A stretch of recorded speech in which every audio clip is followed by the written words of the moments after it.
my constituency of Woking has a proud and long history of supporting those fleeing persecution. It was home to the Ockenden Venture, a trailblazing charity founded in the 1950s to help resettle refugees from post-war Europe to Vietnam and beyond. A former MP for Woking, Humphrey Mallons, a Conservative, even set up a national immigration service.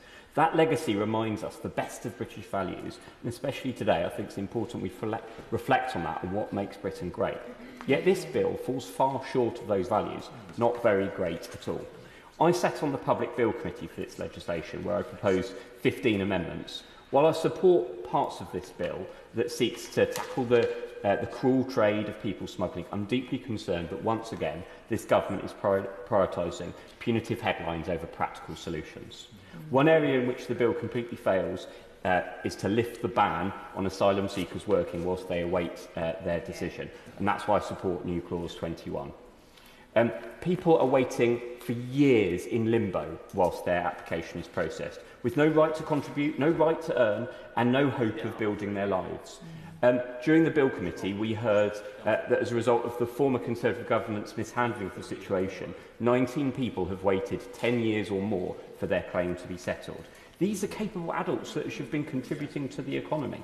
Letting people work is the right thing to do. That's why Australia lets them do it straight away. That's why Canada allows refugees to apply for a work permit while their application is being processed. The United States allows people to work when they're seeking asylum after 6 months. Human beings are amazing creatures. They're capable of so much. It's a waste to keep people essentially kept away from society. We want to support them. That's what new clause will do. It's the right to let people to work after 3 months. I urge colleagues in this House to support it. I briefly mentioned the safe legal routes. Ukraine has showed us that if we provide safe legal routes, it takes away the people smugglers, it takes away the illegal immigration. That's why I support new clause 22 and 36 from my party and new clause 3 from the SNP.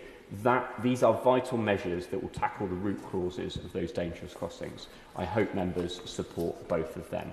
And critically, Interpol was an issue we talked in the Bill Committee. We are turning our back. We're not asking Europe to help us with this problem. The government refused to do so. Instead of isolating ourselves, we should be leading those efforts to tackle smuggling gangs. We cannot solve a global crisis by resolving that without those main issues. But we can do better. That's why Britain's got a proud history, and this bill should be a lot better.